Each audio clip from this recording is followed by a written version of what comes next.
best at something is already quite difficult. To be the best at hosting parties in Los Angeles is near impossible. I would not be surprised if the best party event planner in Los Angeles is paid in the 7-figure range per year.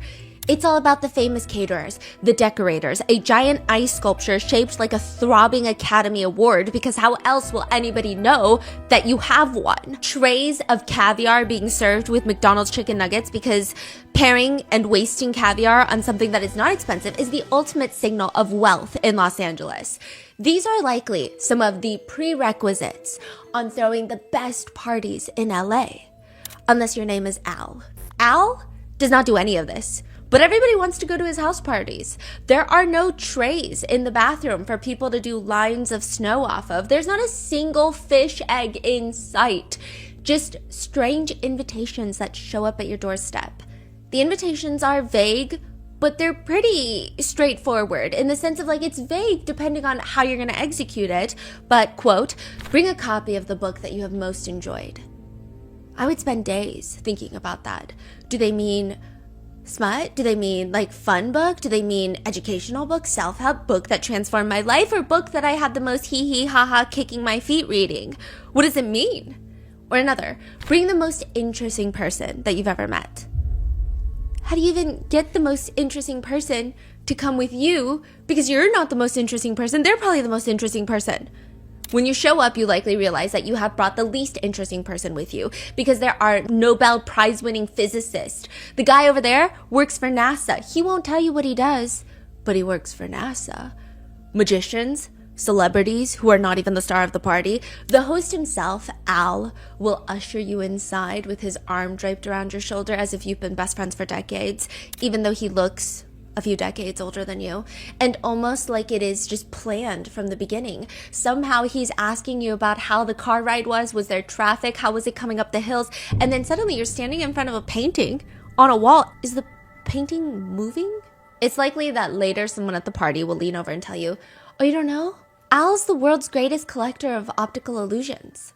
Apparently he made a lot of money dealing rare books, and now he collects optical illusions like that painting. Al is the type of guy that likes to say things like, reality is that which exists independently of your perception or beliefs. Your perception may be aligned with reality, and then it may not be, and you wouldn't know. So reality is that which exists independently of your perceptions or belief, and your perception may be aligned with reality, and then it may not be, and you wouldn't know. I don't know what that means. What does that mean? He's even released multiple books on optical illusions, and a lot of people at the time think that he just has this oddball quality about him. He even gave multiple TED Talks where he talks about how visual illusions are powerful because they violate your expectations. There's this one part where the crowd is just eating up everything he's saying, and you would think that this is like a Netflix debut comedy special. He shows a picture of what appears to be a man and a woman partaking in activities, and this is shadow play. So it's like the shadow of a woman leaned up against a glass bottle. She's like inside the glass bottle. And there's a man behind her, doing what they do. And he would say something like, this is the best example of priming by experience that I know.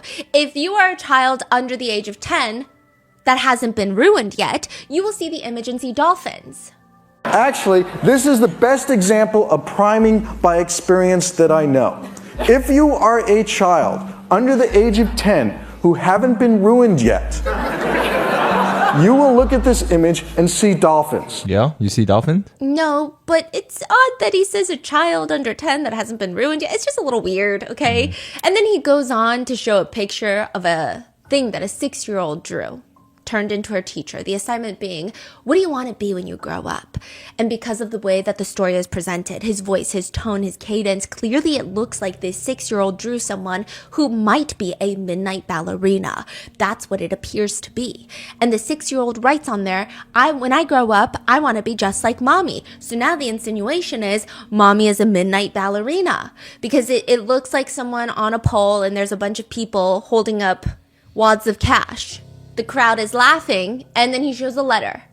This is the letter that the mother sent the teacher. Dear Miss Jones, I wish to clarify that I am not now, nor have I ever been, a dancer.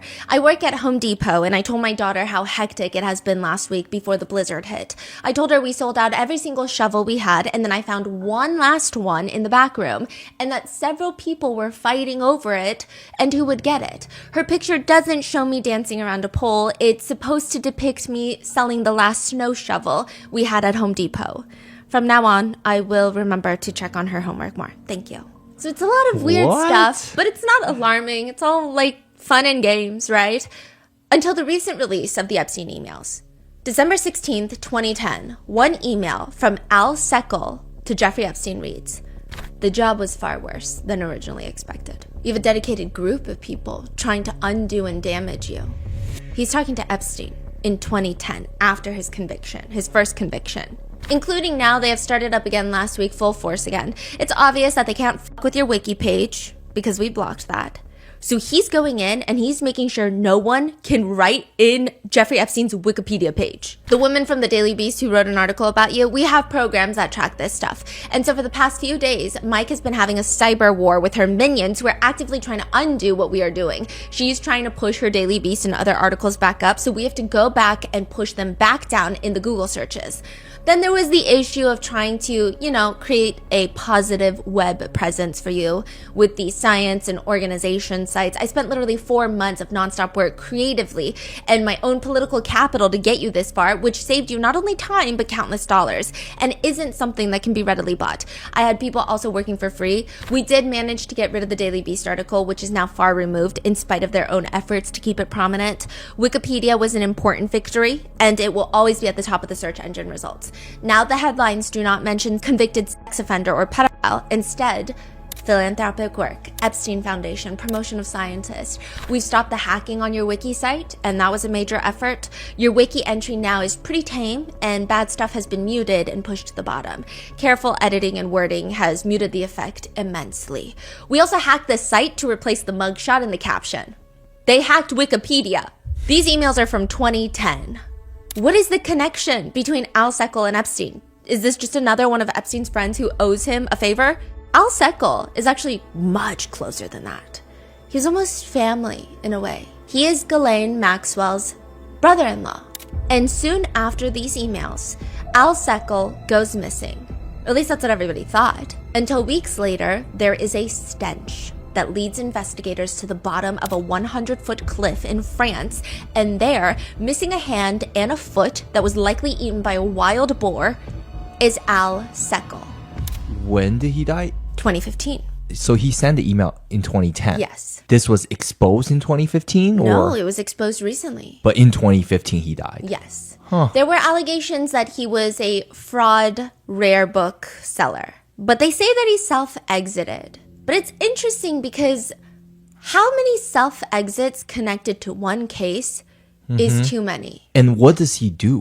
Why is he doing all of this for him? Is this just like he gets paid by Epstein? And I don't think that he's getting paid much. He was dating Ghislaine Maxwell's sister. So this is like a little favor to keep the family. But I mean, the speculation is it really a favor, or is it maybe you owe Epstein?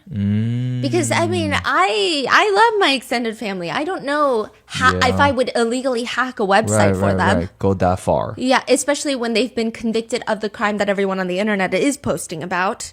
So truly, how many self-exits connected to one case is too many? This episode involves mentions of alleged DV, self-exit, CSA, trafficking. Please watch with caution.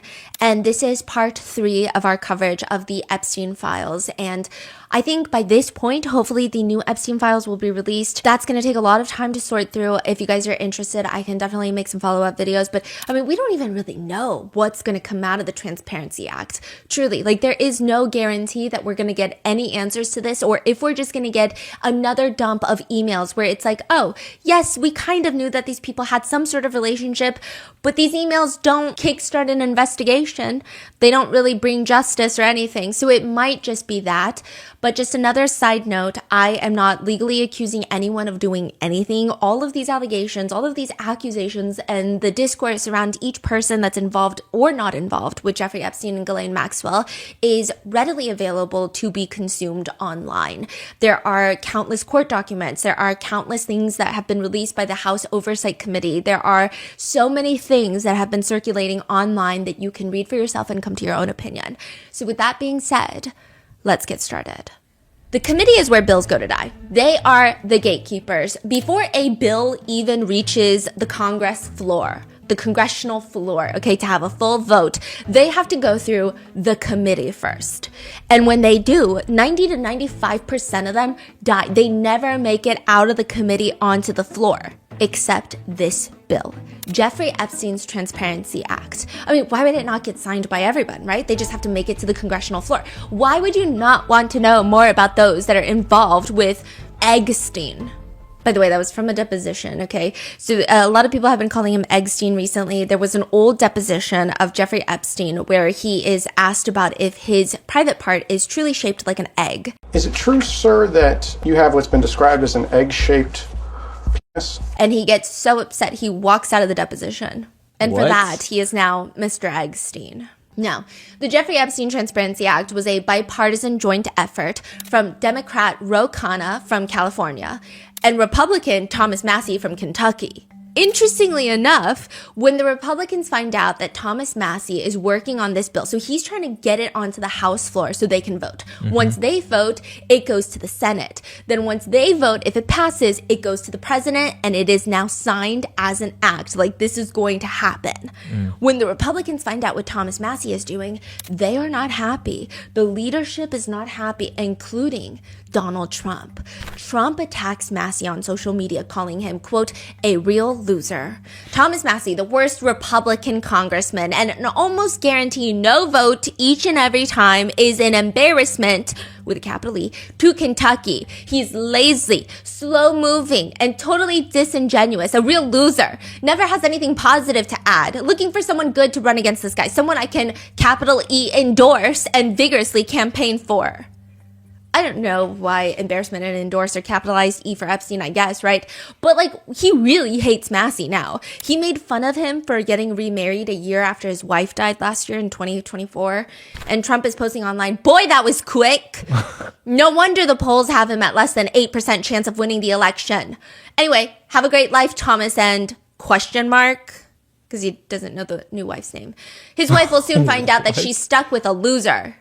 Thomas Massie comes out swinging too. I mean, the girls are really fighting in this one. In an interview, he says, the deal for Republicans on this vote is that Trump will protect you if you vote the wrong way. In other words, if you vote to cover up for pedophiles, you've got cover in the Republican primary.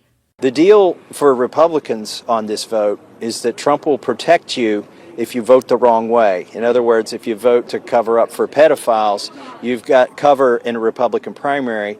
But I would remind my colleagues that this vote is going to be on your record for longer than Trump is going to be president. And what are you going to do in 2028 and 2030 when you're in a debate, either with a Republican or a Democrat, and they say, how can we trust you? You covered up for a pedophile back in, 2025. I will say that the MAGA base was having a hard time with this one, with a good chunk of MAGA, at least from what we could find online, siding with the Epstein Transparency Act. Most likely, this act was going to get stomped on. Because if party leadership doesn't want to get it passed, it's not going to get past the committee, which is why Congressmen Ro Khanna and Thomas Massie, they go around it and they do something called a discharge petition. I will say, to get this act onto the House floor to be voted on was a pretty dramatic thing that a lot of people don't talk about.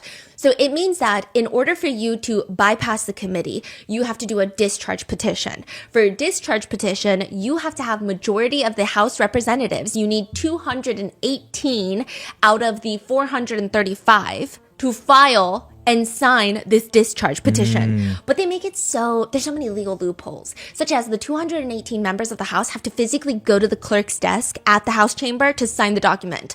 They can't do like a DocuSign. So it's hard. Yeah, but also like it's kind of their job to just like go do it, right?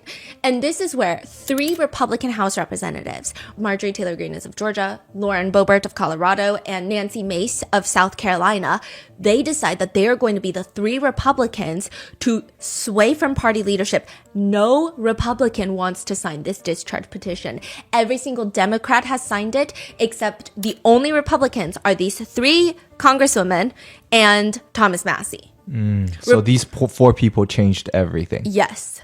Wow. Republican Speaker of the House, Mike Johnson, fascinating guy. And by fascinating, I mean, what the hell? He states that he opposes the discharge petition because he was worried about the victims.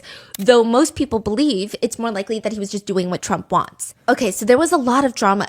In addition to the 4 Republicans signing this discharge petition, there was a situation where a Democratic House representative had passed away. And his daughter actually got elected as the representative. And she's clearly a Democrat. And so she needed to be sworn in so that she could sign. Otherwise, they would be down a number from the Democrats. I mean, it's clearly she's going to sign it. She's a Democrat. But also, like, they were just really trying to not let her get sworn in to the point where at one point, the Republican House rep, Mike Johnson, was like, no.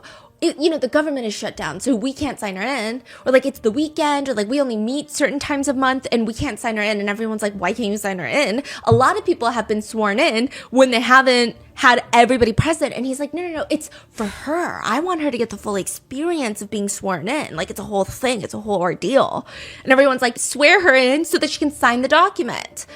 There was a lot of drama, but ultimately with the 4 Republicans and every single Democrat, the discharge petition gets 218 signatures. Exactly. Just to give you an idea, the modern discharge rule was established in 1931, and out of like 673 discharge petitions, only 47-ish have gotten the 218 signatures. And then out of those, like only a handful have gotten through.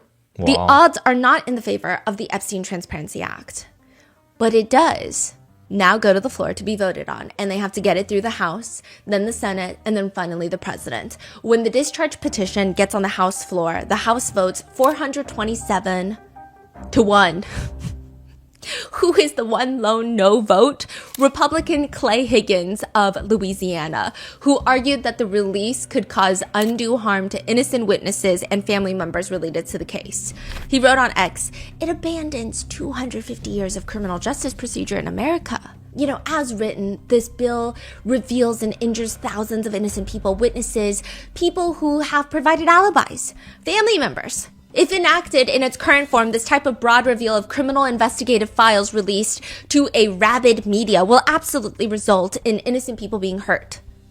So everyone voted to like release it at that point. Is it because like they know it's gonna happen? Yeah, so at that point, even once it got, the discharge petition went through, even Trump was like, Republicans should just vote yes. Oh. So Republicans get the party leadership approval, which is so everyone got the memo. It's like, okay, it's gonna happen now, regardless. Yeah. But that guy still decided to vote no. Even House Speaker Mike Johnson, he decided to save his own skin, because at that point, everyone is looking at anyone who's gonna vote no and go, "Hey, so what's on your computer? Who are you emailing?"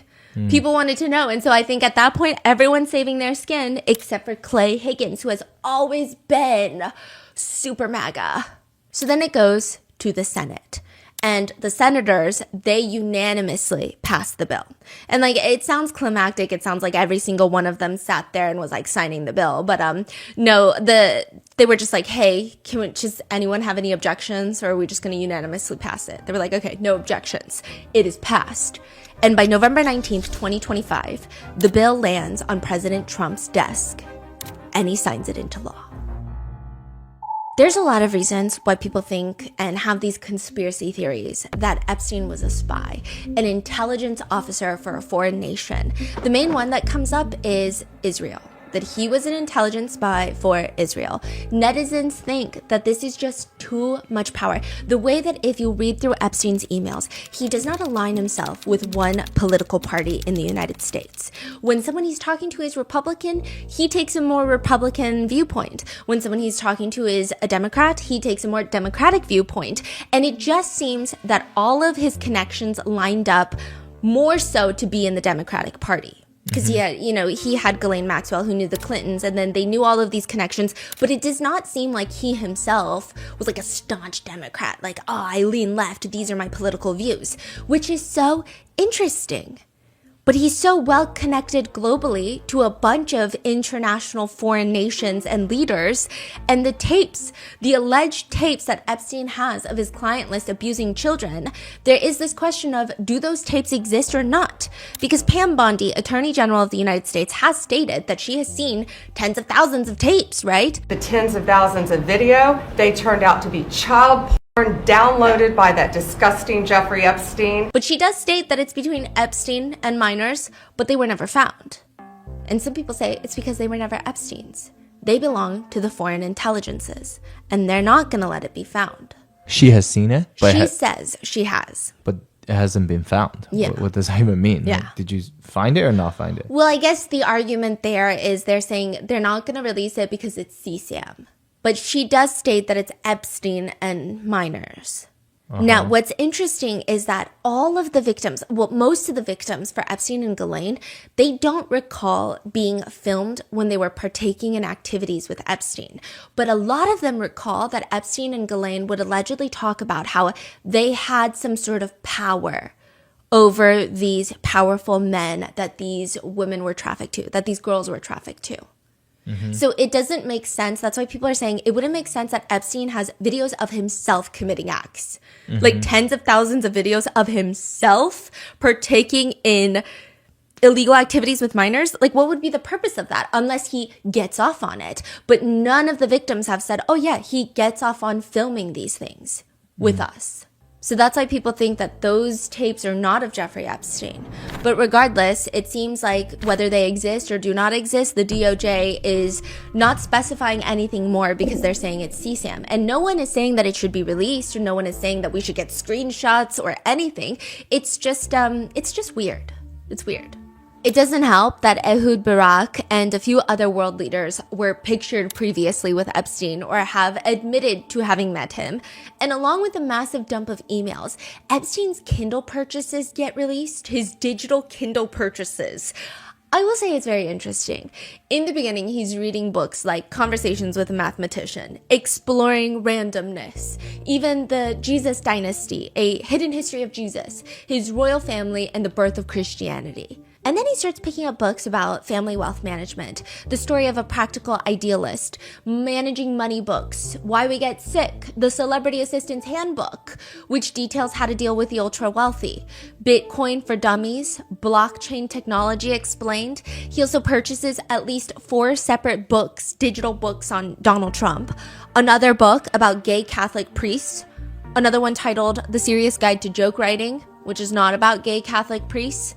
However, it does appear that his interests start changing a little bit in 2014 with the books The Man from ORGY. It's a man who studies intimate relations, and he studies it and he loves it, and it makes studying intimate relations even easier. However, the blurb continues. He does odd jobs here and there for, quote, the most secret of American spy organizations. This unnamed agency, which is definitely not the CIA, might send him to various action spots in the world, but it's his lust that makes the spots get active. He just starts reading a bunch of spy books, along with purchases like The Complete Guide of Men Pilates, The Physics of Immortality, which is about how humans can be resurrected, which Virginia Dufresne states in her memoir, quote, I'll tell you one thing though, while I've read that Epstein was buried in an unmarked grave not far from his parents in Palm Beach, Florida, I don't believe that at all. Epstein had repeatedly told me exactly what would happen when he died. His body would be placed in some sort of cryogenic chamber to be preserved until technology advanced far enough back to bring him back to life. That's what he always bragged to me, with that satisfied smirk on his face. I know it sounds far-fetched, but I wouldn't bet against the notion that he somehow got his way on this. One of his last book purchases in the last 3 months of his life is Lolita, the annotated and revised version about a man who is obsessed with a 12-year-old girl. However, the most interesting purchase that everybody has been dissecting thus far online is, quote, the title, Rise and Kill First, The Secret History of Israel's Targeted Assassinations. People think it's interesting because there is a speculation that he is an intelligence officer, a spy for Israel, and then he ends up dying in prison later. Additionally, in that vein, he would also make these very strange notes that he would email himself. It's like the journals of a mentally corrupt human. I don't even really know what to call them. So he would just email these random, it would be like 1, 2, 3, 4. It would be numbered in a bullet point list, and then it would be random words in sequences. It's like he's speaking in code or he's talking to himself. Number 26, taste, question mark. Food, question mark. Kissing, question mark. It's like he's playing the world's weirdest word association game. Other lists include 26, money, agreements, debt, power, value, wealth, cost. Number 27, dreaming all day long. Number 28, only 6 senses, question mark. And then at the bottom of this like numbered list, it would just be a whole group of people's names. Hopkins, Danny, Chomsky, Teal, Hoffman, Ehud, Bannon, Barack, Woody. What? So a lot of netizens, they've been speculating that these names correlate to a certain number. And these numbers are the last conversations that he had with these people so that next time he converses with them, he can remember what they conversed about. Or maybe what their interests were in. But it's very weird because if you're just a normal person and you don't expect that these are going to go public, why not write it in a journal where it's a little bit easier to understand? Why couldn't you just write Hopkins and then whatever that was, if that is in case what is happening here? Right. So it seems like it's just code. So you're saying that he expects this to go public one day? Or he's sending this email to himself, but there are other people who have access to this email. Or maybe he's taught always to write in code. Okay. Or to mix it up a little bit. It's just weird. Yeah, it's weird. It's very weird. And there really are only a few people that would understand what that is. And one of them would be Ghislaine Maxwell.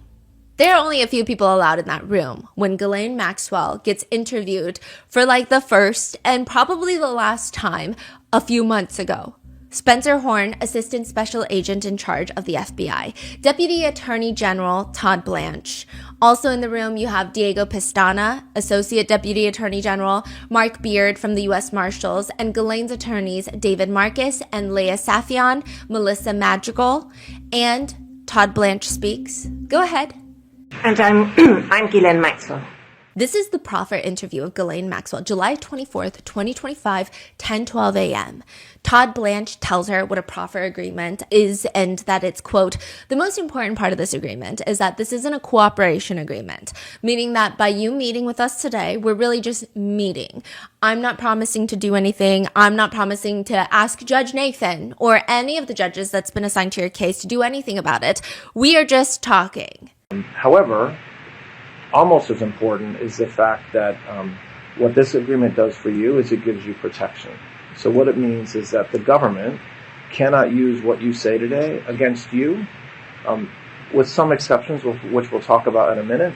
But whatever you talk about today, you have what's called immunity. So those exceptions are things like perjury. Like if you lie, they can get you for perjury. But Blanche says, Miss Maxwell, I guess about a week and a half or two ago, Mr. Marcus, your attorney, reached out to me and said that you wanted to speak with somebody from the government about not only your case, but about everything that's been in the media and that's been publicized about Mr. Epstein in your case. The government said that I'm not doing anything for you. But I'm gonna... Yeah. You say you want to talk, so I'm here to listen. What is this all about, right? Why is she telling all of these things without any returns? And like, when the fuck has the government ever listened to anybody, let alone someone that has been convicted of any sort of crime? So it's very interesting. And like I said in the previous episode, it's interesting that this is all coming about when the administration is under a lot of fire about being connected with Epstein. Todd Blanche has some pretty strong connections to President Trump, and not just by being the deputy attorney general. He was previously Trump's personal attorney. So there's a lot of weird things happening here. But one thing that's very important to note is this is really the first time that we hear from Ghislaine herself. We know Ghislaine from what everybody has said about her, from the documents that have been released. She never testified during her trial. And even her trial itself, it was in federal court. It was never live streamed. This is the first time we really hear Ghislaine Maxwell, her voice, for a prolonged period of time. Yeah. And she's just as crazy as I freaking imagined. So she starts whining initially about how nobody from the government ever wanted to talk to her, even when she was first indicted and prosecuted, which she states she always wanted to talk to someone at SDNY, which, speaking of SDNY, there is a lot of drama happening right now where Maureen Comey, the former FBI director's daughter, was a prosecutor. She was an attorney for SDNY. She worked on the Epstein. SDNY is? The Southern District of New York. This is a federal district. So these are the feds. So they prosecute a lot of white collar crimes. This is the same district that prosecuted Sean Combs. So it's federal court. You can't bring cameras in there. It can't be live streamed.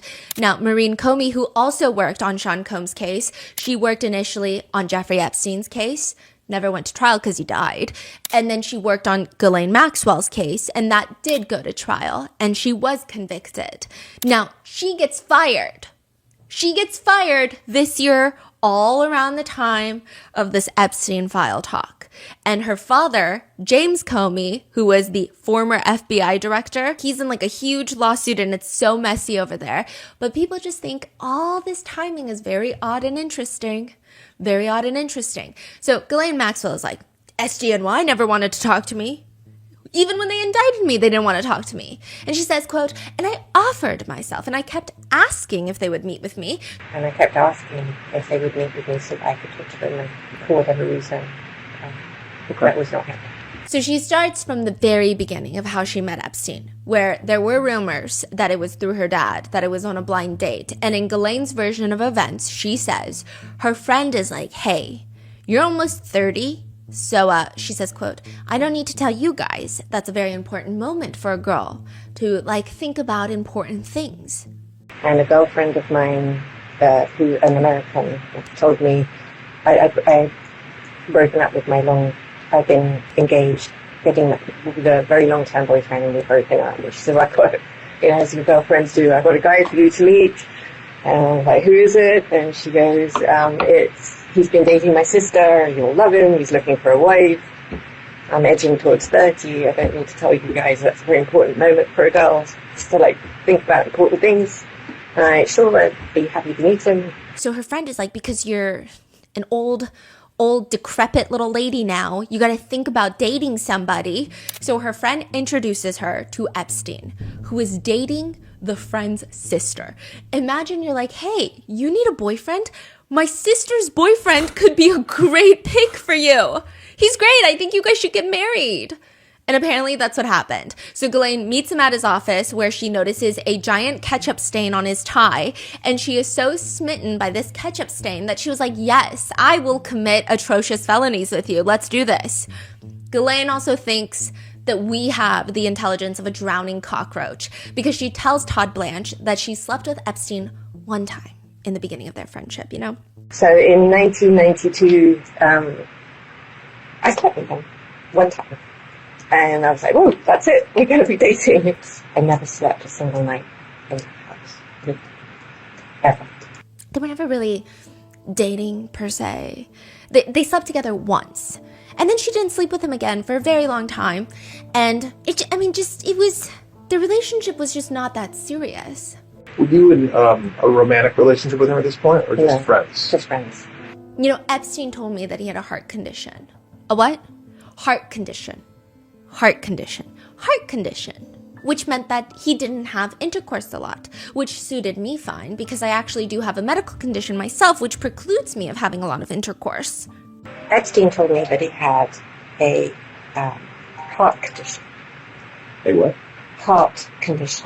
Heart condition, okay. Which meant that he didn't have intercourse a lot, which suited me fine because I actually do have a medical condition, which precludes me having a lot of intercourse. So what was your understanding of his heart condition and why that prevented him from having intercourse regularly? I mean, he liked other forms of sexual activity. So she states later that he really likes self-pleasuring and blowjobs. He liked blowjobs. That I did observe. And he didn't seem to have any erectile dysfunction for blowjobs, but sex he didn't have. So when... I don't know what the difference between intercourse and I don't know what is... She says, so we stopped having relations in 1999. Not full sex. Sorry, just to be clear, you know. Didn't mean that we didn't still share a bedroom sometimes or whatever. In fact, she says that they never really did it.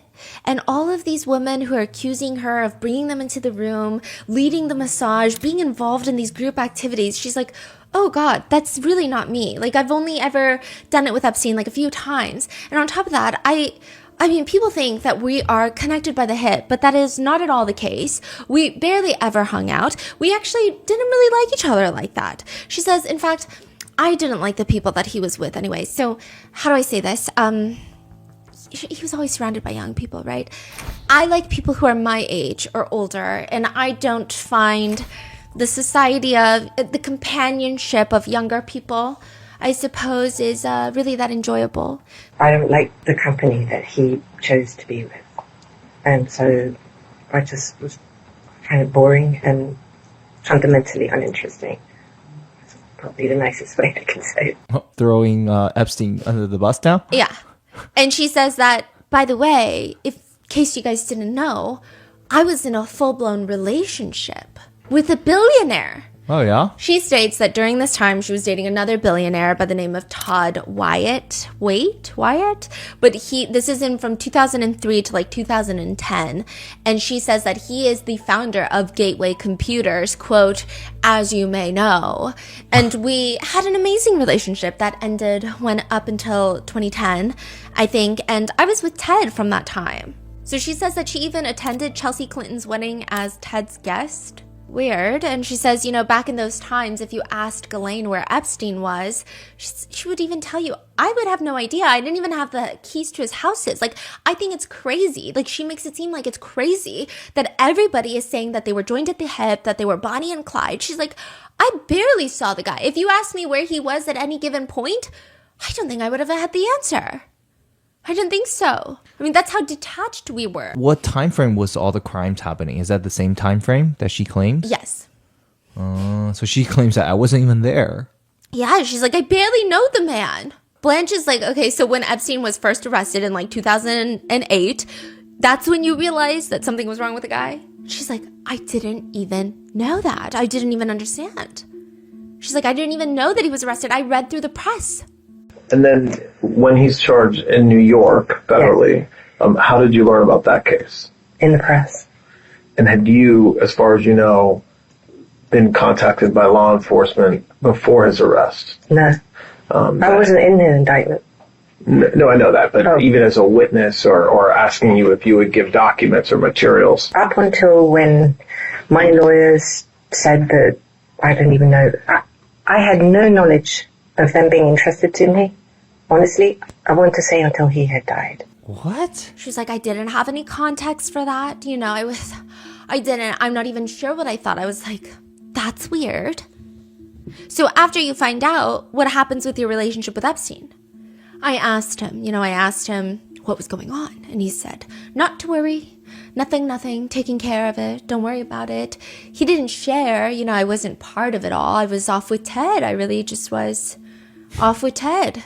Meanwhile, while he's in prison, she continues to take care of everything for him, and he keeps paying her lots of money. Okay, so what's going on with this conversation? Like, she's just making up random stories, and they're just listening to, okay, yeah, I believe you, keep going. Yeah, basically. Like, this conversation doesn't make any sense at all. And Are they pushing her? Are they, like, challenging her, or are they just listening? Barely. And there's so many parts of this conversation. And again, I'm really not trying to let any sort of political bias come through, but I do think that there's very suspect things in this entire proffer interview, including the fact that there are various times in which she brings up the conversation of Trump and talks about how he has nothing to do with anything. There's at one point at the end of the day on day one, because this proffer interview lasted 2 days, where she's like, you know what? I just want to say something before we end this interview. And she's like, it really bothers me. And this is paraphrasing, but I mean, you could see it on, I'm going to insert the clip. She's like, it really bothers me that people are associating President Trump with all of this stuff. And like, I don't know what's wrong with the media. And it's like, girly pop, nobody freaking asked you that just now. Yeah. May I say something? Of course, yes. I just would like to put out there that I also focused on how I think the president got swept into some of this, unnecessarily, by the way. And I'm not a conspiracy theorist, and I certainly don't subscribe to all of everything that I see, but I do believe that there is animus in some areas that may have contributed to how the use of the president to harm him, that I find deeply offensive. And whilst I can't obviously say definitively that that is what it is, I would like to show you what I see so that you can evaluate it and do with that as you see fit, if it needs to be addressed. I've seen it, it struck me, and I would like to give it to you for what it's worth. Okay. It's just weird. It's weird. It gets even weirder because there are moments where, okay, so for example, there's this one point of the proffer interview where Todd Blanche is just like, look, if Epstein's flying from Palm Beach to St. Thomas and he's flying all over the country, to New Mexico, to New York, or even to Palm Beach, and then there's young women, you know, putting aside whether they're under the age of 18 or in their 20s, they're there every day at the house, multiple massages on some days. You're interacting with the masseuses constantly. Ghislaine hits him with a, huh? You're interacting with the masseuses constantly. Todd Blanche walks it back. Or maybe that's not right. That's not right. Let me take back what I just said. Ignore that part. Okay. Or maybe that's not right. Let me take back what I just said. Ignore that part. Wait, what is that? Because the whole interview, she's talking about how she never really even interacted with the masseuses. So like if she went to go get a massage from a third party and she says, quote, not one of those funky places. And in my effort to find them, I would go to massage spas, like legitimate spas. We're not talking, you know, funky ones. And if I got a massage from somebody in a spa that I liked, I asked them if they would do home visits. If they said yes, I would ask them to come to the house, and he would see if he liked them or not. But these were people who worked in spas. I never ever checked their age, and I never checked their credentials. I never asked for a certificate. Meaning like a proper massage place. And she likes the masseuse. She'll bring them in to work on Epstein, but she never was like recruiting underage people. She never really hung out with the masseuses. She states she wasn't even the one paying the masseuses, which goes against like every single victim's testimony. But she's like, I really had nothing to do with these masseuses. I never even saw anything sexual happen with a massage, like a masseuse, nothing. And so at this point, he says, you're interacting with the masseuses constantly. And she just hits him with a, huh? He walks it back. Or maybe that's not right. That's not right. So like he's catering his story based on whatever she just said. Yes. And I understand that there is, to some degree, you want to make the convicted felon feel a little bit more comfortable so that they feel like they should open up and they should tell you things that they might not tell someone who is bringing in a hostile environment. However, it's so accommodating that we're getting absolutely nothing out of this. I mean, it's so ridiculous. Is Todd Blanche... Am I Todd Blanche? Like, this is the most non-confrontational thing that I've ever witnessed in my life. But how are you the Deputy Attorney General? And Todd Blanche is actually quite a confrontational person. Really? Yeah, so, I mean, I just don't understand what the hell is happening here. So they seem very friendly. So friendly, so accommodating, so polite. I'm like, what is happening? Yeah, I don't even understand the purpose of this interview. Exactly. The purpose really just seems to be... President Trump is a great man, and I don't think that he's involved.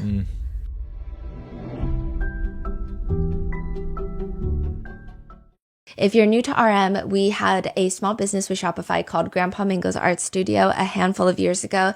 It was kind of our first time dipping our toes into the pool of small businesses, and by nature of the art being limited edition, it was a much smaller endeavor. Fast forward to today, we have a very special project in the works that is hopefully going to be on an even bigger scale compared to Grandpa Mingo's Art Studio, and we're so excited to reveal it to you. And the whole process of being a small business owner is like the reason why we love Shopify. Shopify grows with you and your small business. So no matter the scale, whether you're in person or just online or both, your inventory, transactions, consumer data all sync up seamlessly. Shopify's point of sale system is a unified command center for your business that brings together in-store and online operations. It makes everything simpler so customers can shop how they want and staff have the tools to close the sale every time.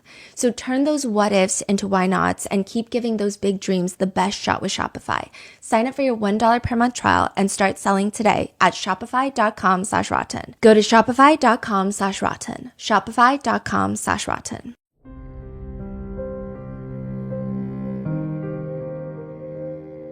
And they just let her get away with things. They let her get away with saying things like, he told me he had difficulty having an erection. I believed him. Blanche is like, can you elaborate? Like, what do you mean by that? Because when I didn't have sex with him after the first time, I took it as I asked him, so was it me? And he told me it was him. Todd Blanche is like, what?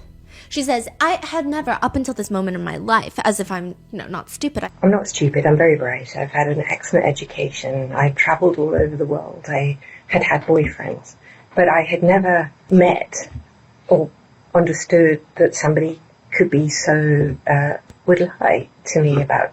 It never occurred to me. I didn't have a frame of context within my life experience where somebody would be so manipulative and devious with me. And plus I just didn't have, and I was happy not to have sex because I have a condition that doesn't lend itself to that. So she just says, I never had intimate relations with Epstein because he can't have a bonbon or whatever you want to call it. This is her excuse for everything. She says, I was never involved. I was never having these relations where I was assaulting children with Epstein because he cannot. I've only had relations with Epstein one time. And then it was only one time, so I asked if it was my problem, and he said, it's not your problem.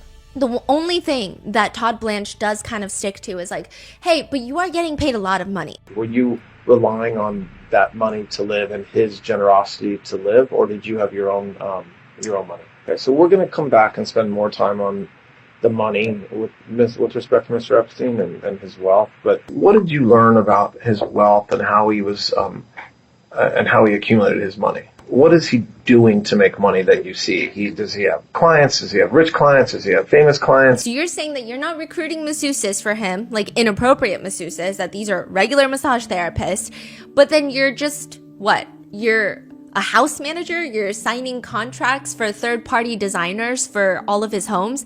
That's about what you're telling me your job duties are, right? I mean, this is a complex operation.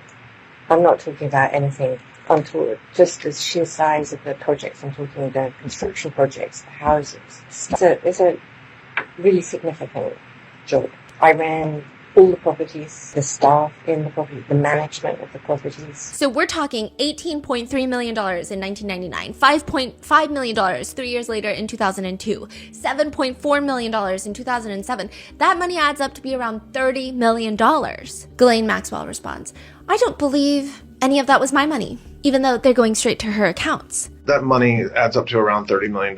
You were not paid that by Mr. Epstein, meaning that's not money you received for your benefit, even if it was put into your accounts. I don't believe any of that was my money. What I'm just trying to make sure that I understand is that the idea that you were paid $30 million in order to, by Mr. Epstein, to reward you for recruiting young women, you're saying that is categorically completely false.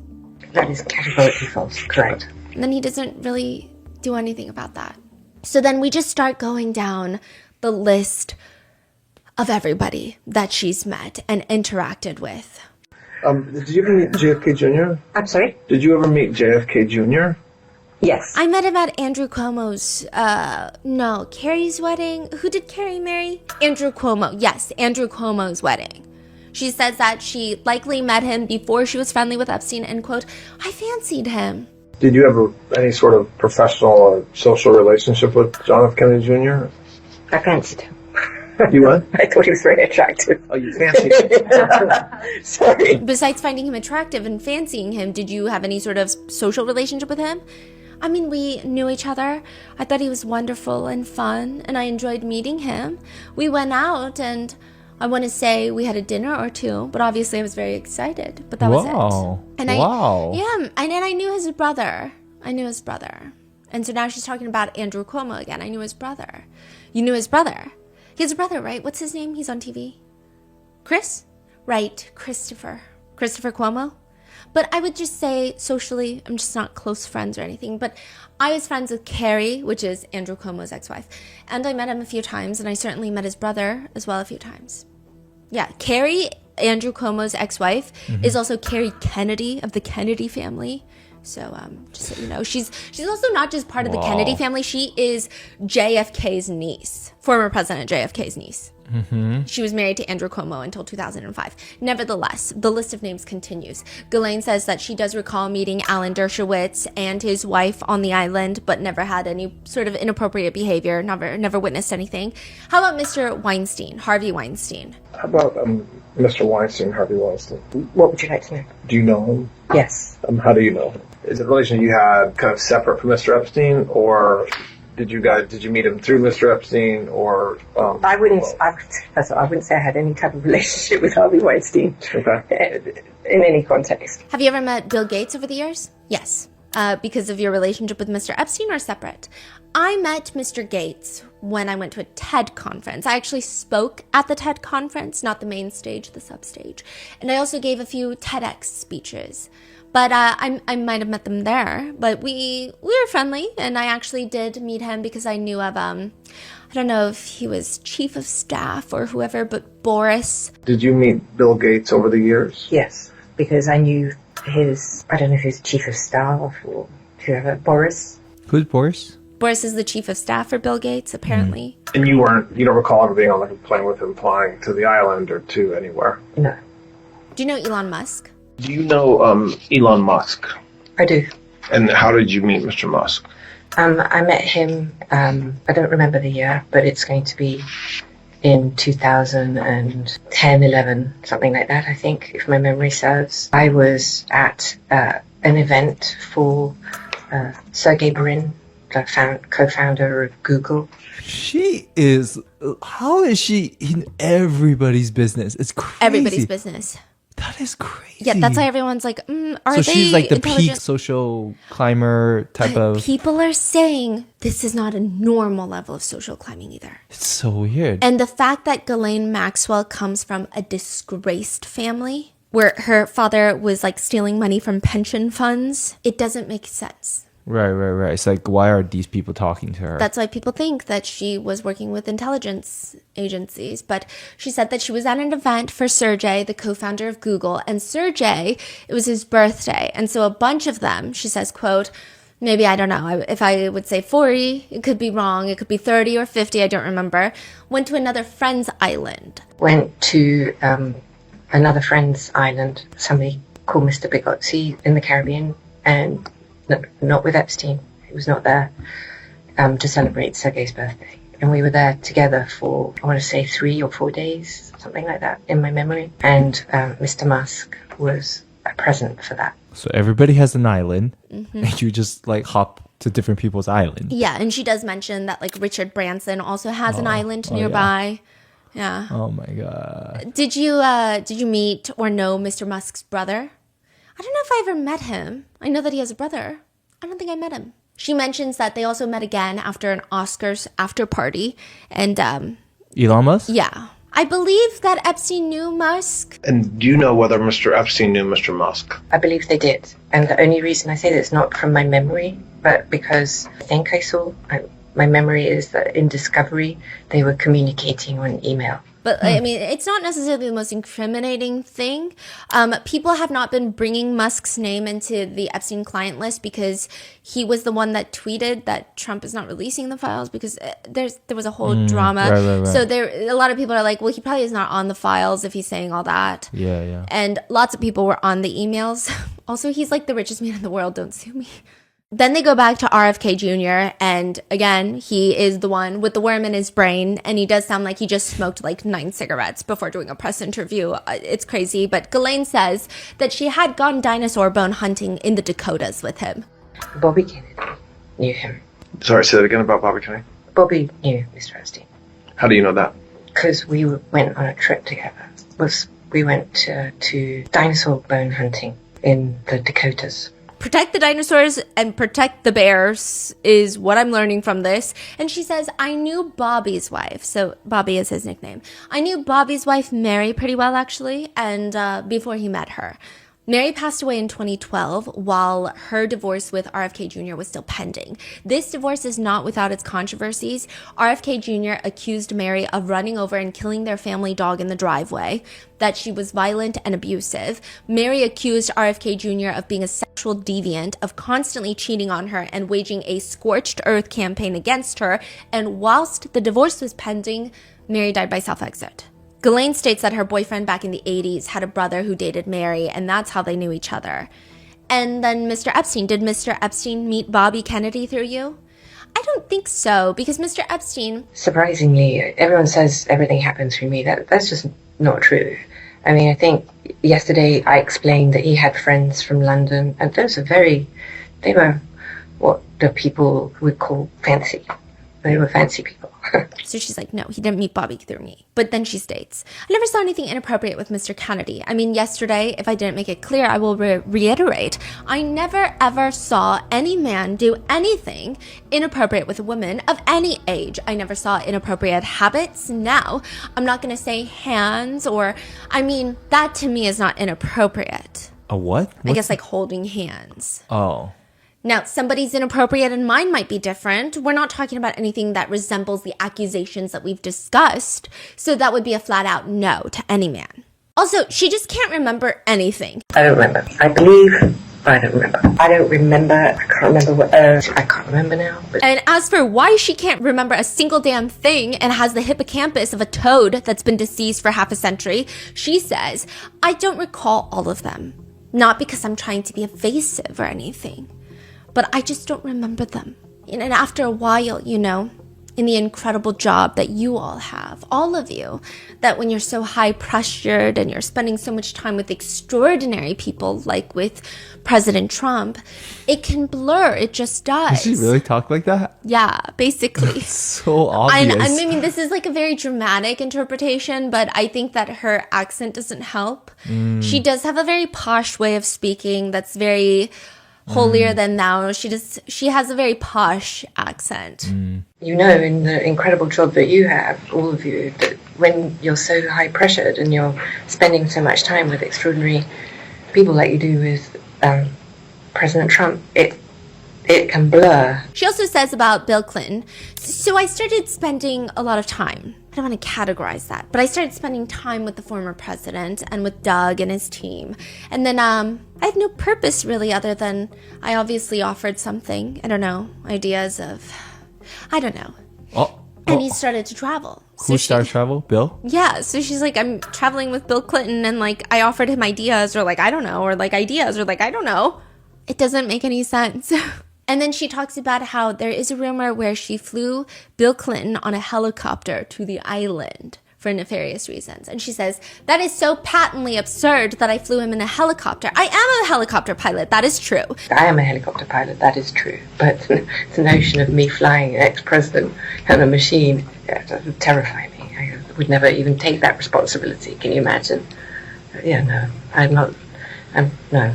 And then she goes on to state that the reason that she can't really remember anything is because she was in solitary confinement at MDC Brooklyn for quite some time. And MDC has one of the most heinous, and she starts talking about the prison system there.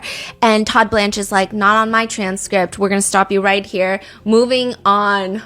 My memory's not as good as it was because when I was in Brooklyn, I was in the SHU for almost 2 years, and I was on suicide watch for almost 2 years, which meant that they woke me up every 15 minutes for the entire time, and it really did affect my ability to Understand. Okay. Yeah, he said, not on my watch. So, but she just tried to blame MDC Brooklyn for the reason that she's very messed up. And I don't think so because, I mean, yes, I think prison reform and I think MDC Brooklyn is probably one of the worst of the worst, but also you were messed up from the get-go. So I don't know what she's talking about.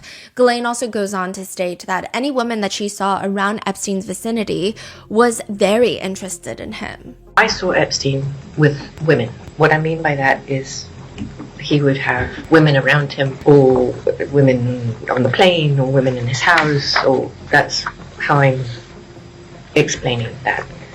Those women were very interested. What my characterization of the relationships between all women that I saw with him and him was characterized by their interest in him as I would see it. And by that I mean I never saw anybody who didn't want to be with him. Nobody was there by force or uncomfortable or in distress. She says, I never saw that. She said, you know, if you were massaging his feet, I mean, they were happy to be there. He would ask people all the time, whoever you were, to massage his feet. He'd be sitting there and he'd have somebody massage his feet or squeeze his shoulders, or I saw that a lot. Did you see him engage in sexual conduct during a massage? Well, you could define sexual conduct as in, I did see women who would have been, you know, less than normally clad for massages, but especially on the island where they would be in bikinis or possibly even topless. Yeah, I did see that. But she doesn't have any recollection of anyone underage giving Epstein a massage or doing anything inappropriate during a massage. Did you ever observe Mr. Epstein masturbating during a massage? Yes. Okay, so what are you saying? I mean, when I'd seen him on a massage table, I had seen him masturbate. I don't know if there was a masseuse present, but I've seen him on a massage table. Okay. Sorry, I just... Okay. What? Okay. And then she says, you know, let me give a rant. And she just starts ranting. The narrative started in 2009 is really when it started. So that narrative that was created and then built upon and it just mushroomed into what... Basically, this is like a Salem witch trial. People gone lost their minds for this thing. I understand that. But the issue is, how do you satisfy a mob who can't understand the lifestyle because it's like P. Diddy in Redux on TV with Clintons and Trump? I mean, it's bananas. Wait, that's a bad example to give. No, yeah. Has she not been watching the news? Yeah, has she not watched the new Netflix documentary? Like... With the Clintons and Trump, I mean, it's bananas. And while some of it's real, he did do those things, Epstein. He did do those things. I'm definitely not disputing that. But this was a man, but this is the one man. He's not they've made him into this. He's not that interesting. He's a disgusting guy who did terrible things to young kids.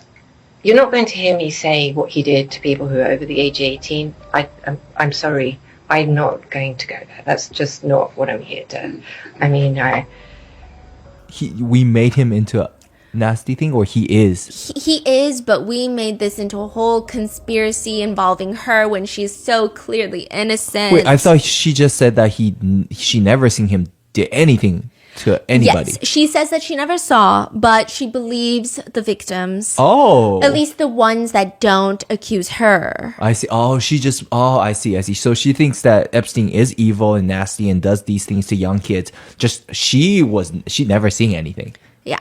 So that, okay. And she says, you know, if you met Epstein, there is no way that this cast of characters, which is like extraordinary, and somewhere in your cabinet who you value as coworkers, you know, would be with him if he was a creep or because they wanted sexual favors. A man wants sexual favors, he will find that. They didn't have to come to Epstein for that. Now, did some of them? Okay, I don't know. I wasn't there. I didn't see it. Okay. How does she have this attitude when she's already, you know, in prison for this long and all? And the way that she's trying to convince us of these things, she would have an easier time convincing everyone that she stuck a 7-foot Christmas tree up her butt. I don't understand. I don't get it. Yeah. And then she goes on to state that this is all Virginia's doing, that she has nothing to do with this, that she was just working for Epstein, but it was all Virginia. Now, the DOJ does redact Virginia's name, but it's very clear that from context, it's Virginia Giuffre. Ghislaine accuses Virginia. I think because in December of 2001, he met, and I think was responsible for that in its entirety. When Virginia was a child herself, like this is what she's saying. Like Virginia was a child herself, and she is saying that Virginia is responsible for this. Ghislaine says she was a self-confessed, having been abused as a young girl, and was trained. Her words, I'm quoting now, not mine, in all the arts of whatever that is, sex programming by a man called Ron Eppinger, who was her pimp from when she was 14, I believe, or 15, I don't know. Virginia Giuffre was trafficked by Ron Eppinger, if you listen to part 1, and Ghislaine is saying that she was trained to do this. She was trafficked. And she continues, and in her book describes him training her to be what every man wants in all its manners, fellatio and everything else.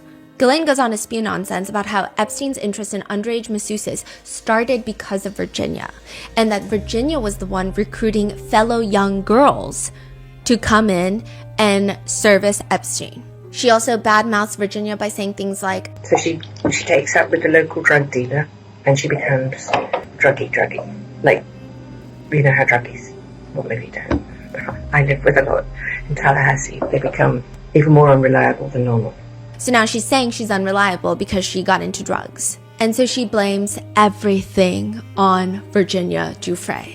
And how convenient is that when Virginia Giuffre, just a few months before this proffer interview, passes away? She says, quote, every single person who came to his house came through, and her boyfriend Tony, and then whoever else underneath her. And that is how it started. So, did they push back on that when she said this? No, they just kept saying things like, well, let's not get into he said, she said. Let's not get into individuals. It's messed up. But one of the biggest things that came from this proffer interview is that lends itself to the theory that Ghislaine and Epstein were working as foreign national spies, gathering intel and blackmail material on the most powerful people in the US. There is a fascinating email from a redacted person who reaches out to Epstein in 2013, asking what he knows about being an offset service provider. I don't know what that means. That sounds like you work for Verizon or something, okay? But Epstein responds, yes, one of the most complex negotiations, as they are very strange. Someone buys fighter jets, but with the fighter money, some must be used for specific third-party items, such as, I will buy your pussy for $10,000, but with 2 of the 10, you have to buy me food. And to make matters worse, I need to borrow another 10 from you. The person responds, so the offset service provider does what? Negotiation between the parties? Complex. Sounds interesting. Epstein says, Brazil has tried to buy fighters in the past. They don't have a lot of money. The redacted email responds, apparently Brazil is a hot investment place now. It's more about the offset part than the jet deal. Sweden and the USA are all lobbying to get the jet deal, as aviation is tied with potentially big tourism deals. 36 planes. I was just on call with a guy in Sweden who is dealing with this. I never know if the stories are real, but he claims to work with the Brazilian president, Obama, and Warren Buffett, etc. So, I mean, what is happening? The amount of knowledge that he has in military contracts and fighter deals is odd. So people are saying this doesn't sound like someone who's just scheming billionaires. Like if he is just blackmailing billionaires or being a financial tax advisor, this is weird stuff that he has access and knowledge to. In another email, he tells a redacted individual, I passed your message. In addition, I'm not sure what role you and your boss would like to play in the Yemen issue moving forward. The rebel leaders are ready to propose a document. They would like a ceasefire and halt. If you like, I could pass on their proposal. This is not what I do. My expertise is only money, but it seems like your part of the world would like advice. So he's now dealing with a ceasefire in Yemen. In another text message, Epstein is talking to another redacted individual writing, spoke to my China guys, and they said China stronger, plays weakened, strife art of war, etc. Said all the players are Xi loyalist. Main complaints is that there's no counterparty in US, either no one home or new to the game. He texts again. This was just a year before his death. I had 3 China guys today. I told them that they should brief you. There's a 40-year anniversary in Beijing of the beginning of Economic Growth Initiative. He's also meeting in 2017 with the Mongolian ambassador for the UN. And this is in 2017. This is just 2 years before he dies. He also emails about how he just spoke with one of the Ambani family members, one of the billionaire families from India. He also writes, India, Israel, key, not for email. So this is, a lot of people have interpreted this as telling an Ambani family member that the key for India and US relations to soften is Israel. Israel is the key. Wow, wow. There's also pictures of him with African warlords, which Ghislaine comes up with this like very bizarre explanation for that in the Proffer interview, where she says, no, so the reason that he hangs out with African warlords in that picture is because he had a business idea where if a billionaire had money stolen from them, like if a cartel has money stolen from them, he would go find that money, track it down, and he would bring it back and he would get a percentage of the recovered money. So let's say you have El Chapo, and El Chapo's laundering money, or he's working with the Sinaloa cartel, and he steals money from the Sinaloa cartel and he moves it to wherever. So he's got stolen money from the Sinaloa, goes to this didn't happen. I'm just just coming up with something in my head. And the Sinaloa says to Epstein, can you track down my $1 billion that the other cartels sold from me? And Epstein will go and find the $1 billion and will take a portion of the money that was stolen as a fee and give back the remainder. That would be on a percentage basis. And everyone's like, what does that have to do with African warlords? Mm-hmm. But to address the rumors that Epstein and Ghislaine were spies, Todd Blanche asks her, have you ever had any contact with any representatives that you know from Mossad, the Israeli intelligence agency? Can you ask me that again? Have you ever had any contact with any individuals that you understand to be from Mossad, an Israeli intelligence agency? Well, not deliberately. Pardon me? Not deliberately. Well, not deliberately. Pardon me? Not deliberately. Okay. And did you know, we talked about this a little bit earlier, but just to put a finer point on it, did you ever know that were you ever told, you ever think that Mr. Epstein was getting any money from any intelligence agency, including Mossad? I don't believe so, but I wouldn't know. I mean, I would be very surprised if he did. I don't think so. No. Were there any international businessmen or politicians that had a very close relationship with Mr. Epstein that we haven't already talked about? Off the top of my head, I can think of Ehud Barak, the former prime minister of Israel. What was his involvement? She says that they weren't that close. And she says, for good measure, anything that touches Israel or the state of Israel, I'm always interested in. My father loved Israel, and so I pay attention to it, and we have ties to Israel. When you said it was later, though... Ties meaning friends and family relations. Also, this is like, a lot of people have interpreted this as she's trying to tell Israel that, like, she's not turning on them. It's really weird because the way that she just is like, I have family in Israel and I have so many ties to Israel and I'm always interested in Israel because my father loved Israel. It's really bizarre. Do you know the nature of Ehud Barak's relationship with Mr. Epstein? I don't. Were you ever with them together? I think I have a memory of meeting Ehud, but I don't know if he was with Epstein or, I don't remember. I just know that I did see him, and I'm struggling to remember the context around it. But I'm sure it happened, but it must have been very brief because I don't have any serious memory of it. And then as to make things, this just makes everything sketchier, but she says, certainly my father had a background in intelligence. He is a British intelligence officer. I think that my sort of belief is that once you've been an intelligence officer, it doesn't mean that you're formally employed. So I don't think my dad, in any formal sense, was, employed by the agency.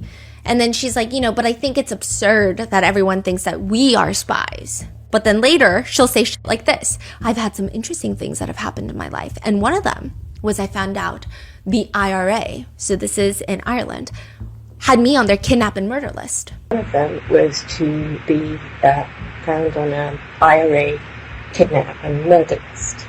Her dad is like a British intelligence officer. Yeah, but after that happened, my father always wanted to put a lot of protection on me, obviously.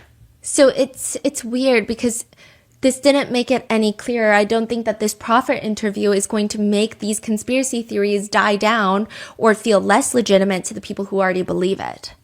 Now, at this point, that's pretty much all we got from her proffer interview, and there have been speculations because she was moved to a very low, minimal security prison that she's going to get pardoned at the end of Trump's term. And he's been very evasive about it. He would say things like, I don't want to talk about pardons. Let's not talk about pardons right now.